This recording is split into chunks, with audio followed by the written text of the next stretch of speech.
Welcome to the International Institute for Facilitation's podcast, Spaghetti on the Wall. I'm Eileen Douse, Chair Emeritus and Director of Assessments for INIFAC. And today I'm joined by Hedvig Mossvall, and she is an Associate Director of Learning and Development. She's also a certified professional facilitator, and she's a certified Master Learning and Facilitator with INIFAC, and she's a coach. And for the next several minutes, we're going to talk about using learning and facilitation in an L&D world. So I'm really excited to get started with that. Welcome, Hedvig. Thank you so much, Eileen. Happy to be here. It's great. It's great. And maybe I'm aging myself a little bit, but whoa, when I think about L&D, it used to be the stand in front of the room and deliver content, and people would walk away so much wiser with the knowledge. Mm, In your mind, and hey, I'm at least under 80 years old, okay? So just to be clear, mhm, um, mm. in your mind, what is happening in the L&D world right now? What is, maybe let's go back. What is L&D? Let's start with that. What is L&D? Yeah, so L&D, learning and development. And to your point of what was in your mind when you're thinking of learning and development, a lot of organizations still operate like that. But I think a lot of organizations today thinking about or having L&D departments, learning and development, work much, much wider than that. So everything in the scope of driving a learning culture, Hmm. actually getting people to learn in the flow of work, in the day to day, but obviously also have access to training or upskilling opportunities, mentorship, larger programs for bigger learning opportunities or development programs, onboarding, making sure that you're set up for success, team development. Oh, yeah. Leadership support in terms of coaching. I mentioned mentorship before, but also a lot of things that's related to talent, retention, and how we grow and develop people within the organization to get them to stay, but also grow internally, getting to different positions, Yeah. and contributing in the best way. So the scope is wider than Yeah. standing in Yeah. front of a group delivering trainings. Obviously, that happens too and needs to happen to a certain extent. Yeah. But the future looks way different when it comes to learning and development, also from this standpoint already. Yeah. My brain is sort of like, right? Popping. Because it's like, Yeah, wow, where to go yeah, next? So yeah. let's start with, you said something that I think is really interesting, learning culture. Mhm. So what is a learning culture? Because in the world of facilitation, and we'll begin to move into facilitators and learning culture. Mhm. In the Mhm. world of learning culture, if I'm teaching a class, I create a learning culture. And let's talk Mhm. about the company creating a learning culture. How do you Yeah. do that? Mhm. I mean, there's a million different ways to approach it depending on what kind of organization that you are. I think it's important that it comes from obviously from leadership, Yeah. that you do believe in learning and that you see learning as something more than just like getting the opportunity to train people in the skill sets that you think that they need, Mm. but also implementing a culture of that people grow on the job, that people know and understand that, wow, this is what I learned today. Where I work at the moment, there's a abbreviation, till, which you can hashtag till today I learned. So having a culture of actually sharing your successes, your failures, or just that you realize that this is something I didn't know before, but this is what I learned today. And that might be a really, really small thing, or it Right. can be a larger thing. And all of a sudden I know how to Right. code, or I need to do this, or I've read this paper and now I know this. It could also be that now I actually know where to find this data. in the organization, so that we understand that we're continuously learning, and that the way that we approach things in when we're testing things or experimenting, that goes back into our learning, and that we also have a culture of sharing the knowledge, which I just gave like a really small example of, obviously. And this is kind of culture you can create company-wide, Right. on a team level, Right. obviously, but also on an individual level. So it's like those classical learning loops. If you're a coach, Yeah. this is what I'm trying out. This is, and what did I learn from this? And then you tie it back to, okay, so I might change my beliefs around this. And then you also share those learnings. Thank you.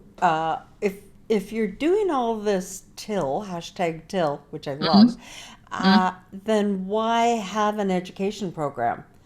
Because if you have this beautiful learning Mm. culture, then Yeah. why have the training part of Yeah. learning and development or Yeah. educating part?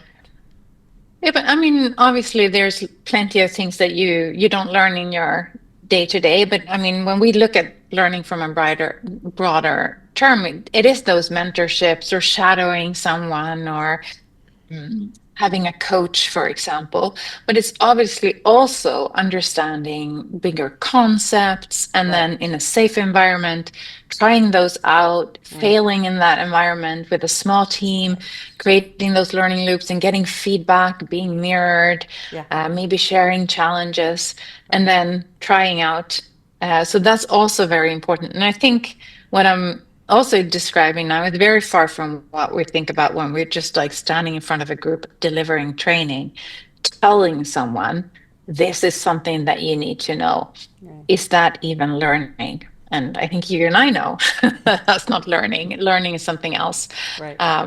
But obviously, programs and trainings have an important role to fill in an organization as well. Yeah. Um, but it's much more than that, and it's definitely not the only intervention if Right. we want to learn on the job. I think you've created a beautiful segue here for Mm. that. We know that's not learning. So let's lead into Yeah. what is a learning facilitator, because we know what, Mm. I will assume the people watching know what Yeah. facilitator is, because good heavens, we've been talking a lot about it on this Yeah. podcast. So we know what Yep. facilitator is, but Mm. now facilitated a Mm. learning Mm. facilitator. What? Learning facilitator. What is Yeah. that? And maybe the easiest way to talk about it is to start with training. And I think maybe I said the magic word there, but like a lot of training is like I'm telling you, and I'm sharing Right. with you this knowledge. Right. This is how you do things, right? This is what's happening. This is what you need to know. Usually, I say when you're at that level, it's information that could be shared in a pre-work or a PDF, or just like Right. inform people if this Right. is what they need to know. But if you really want people to change their behaviors, Mm-hmm.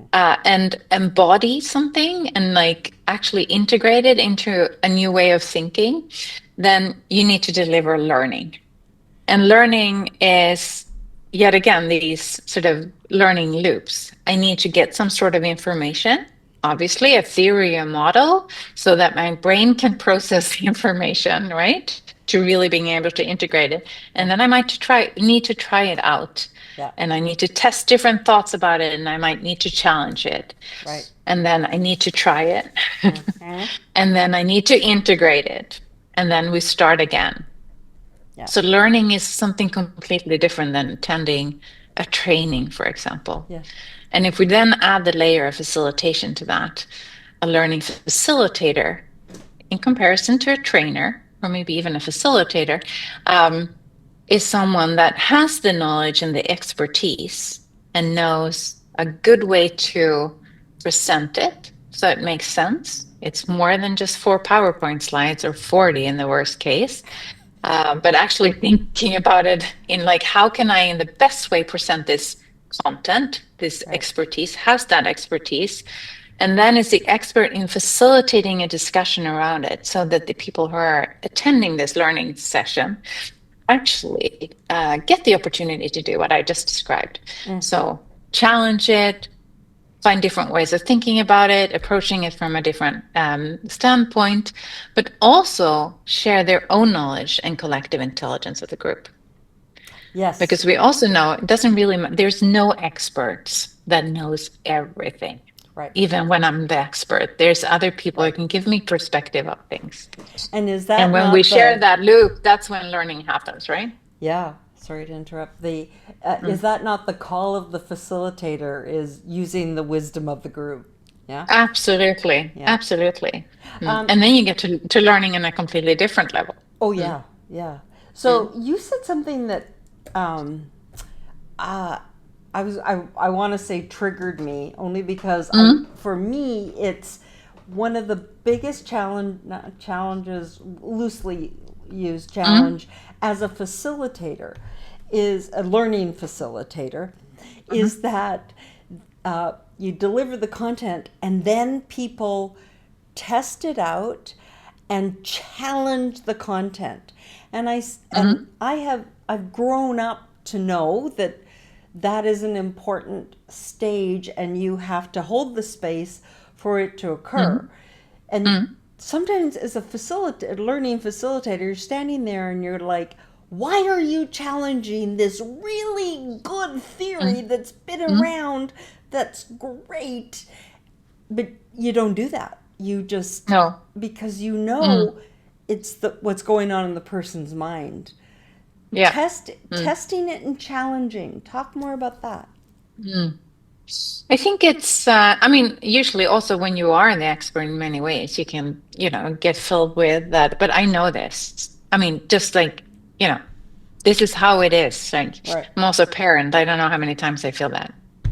There's nothing more to say about it. This is how it is, right? But if we want them to fully integrate it, just like with kids or with teenagers in my case, we need to help them to do the full sort of 360 learning loop inside, because otherwise they won't never integrate it or like embody the knowledge, right? And that's what we want. We want to change their behaviors. We want them to get to the point themselves, just like with coaching. Also, again, with facilitation, but from a different angle, we want them to own their own content or result. So it's my job to not think, just connect the dots. Exactly. Yeah, exactly. Even that might be my instinct, but understand that this is a process. How can I facilitate this for them to make it easier, which is facilitation, right? Making it easy, so that they might actually get to the point of the content. Right. So I think it's such a great opportunity when they challenge content, because then they're thinking about it. Yeah. It's actually worse if they're just like, sitting there and just like, then I would doubt myself as a learning facilitator if they're really learning. Right. So embrace it, even though it could be hard sometimes. You're right. And when I say trigger, it's like, wow, long ago it used to be like, this is the hardest thing. And now it's hold the space. And if I had to draw a parallel, I think when you think group dynamics, a team, a group goes through that tension time, conflict time, and you have to get over it. I think the same thing for learning, right? It's that same absolutely test and challenge is that time. Yeah. And unless that's the time that it's getting in, and it's like, Yeah, exactly. That's the only non-word I have for it. No, but I think it's it's in the tension we learn. Yeah, right? Exactly. Yeah, but I think it's and I think that's really also key to like separating training from learning facilitation, for example, because as a learning facilitator, I need to have the expertise not just in the content and being really good at like sending that message around the content. I also need to be present in that moment when that is happening to think about, okay, is there another way I can explain this? Yeah. Is there another way I can help this group who are obviously, or individual, who's obviously struggling at the moment? Yeah. So if I don't have those competencies and can guide and like change my approach and guide them towards the point in a different way, um, then I'm in trouble, I would say. Yeah, no, I Because agree. then you're like, and they're gonna walk away and thinking, no, I don't agree. And And they haven't really learned anything else than I've totally heard agree. this and I do not agree. Totally agree. And then the next question becomes, how do you create that desire to learn? And for me, it's Mm, always about creating that environment, right? yeah. You Mm, can, if you don't create that environment first, it's going to be hard to learn unless someone comes in and says, I yeah. really need to learn how to work with a widget and I'm going to be here. They have that desire to learn. Yeah. When you're talking soft skills, it's harder. Yeah, absolutely. And I mean, it's yet again, it's like that learning culture that we talked about on like the macro level Right, to create that in the classroom, virtual or face to face. right, And I think it's has a lot to do with like setting um, um, putting words to what kind of environment we want to create together, because it's right, also the group's responsibility, right, right, right, but right, also creating opportunities to, share and being open with, like, this is what I've been struggling with when it comes to this, right. or creating the opportunity for everyone to feel, psychological safe to Mm, break out, talk to someone. So yeah, there's a lot of tools, I would say, from facilitation that right, a learning facilitator can implement to create just that, right, which, facilitators excel at yeah. to get a group to create the result that their group needs to achieve. Thank you. You have become a certified master learning facilitator through INIFAC, which means Mhm. you have demonstrated you have the knowledge and you've shown it with a video. What suggestions do you have for anyone wanting to get into this learning facilitator track? What suggestions do you have for upskilling, for learning? Mm. I mean, there's a lot of different things that goes into it, obviously, depending on where what kind of, where you're starting from. Are you starting from a facilitator Right. kind of Good point. competency, or are you starting from a trainer competency? Yeah. Um, I think, I think foremost, I think it's a really interesting track. I think it's essential for the future of work. I think, I agree. I agree. definitely in the speed of things are changing now in workplaces and how we need to approach AI and just like be in Right. the space of working with different tools in the future. There will be demand for people who can facilitate learning and upskilling, and not just hard skills, but also these sort of soft skills or durable skills, like, And you not know, necessarily be the expert in it, no, rather to exactly. help them go through that learning loop. Definitely, yeah. Judgment, critical thinking, all these sort of Yeah. very human skills that we need to excel at working and partnering with AI, because that's the future of work, most likely. Yeah. Or whoever can say anything about the future, but that's my guess. Qualified or not, but yeah. So I would say it's like a really interesting track. I think I would definitely start looking into um, if you've been into learning, if you've been into training, andragogy, so adult pedagogy, understanding more of I that, love it. Yeah. skill sets of a facilitator, understanding the difference between being a facilitator and a learning facilitator, what Mm-hmm. sort of expertise you come with and what you do not come with, Mm-hmm. the extension between those. I think it's really interesting to just like look into the competences of INIFAC. Gives you a lot of input on like how you can actually approach and maybe Yeah. learn more about it yourself. So that's a really good start, I would say. Love it. Love it. Mm. Hedvig, thank you so much for helping me with my learning loop, helping me Yeah. learn more about this topic. You and I are both certified Master Learning Yes. Facilitators, Mm. and even so, you can have two different perspectives coming at it. Yeah. So, thank you, thank you, thank you. I'm Thank so you. glad you're joining Mm. us. Thank you. It was a pleasure. It's just fun. We can continue talking forever, right? We definitely can. Thanks again. Thanks.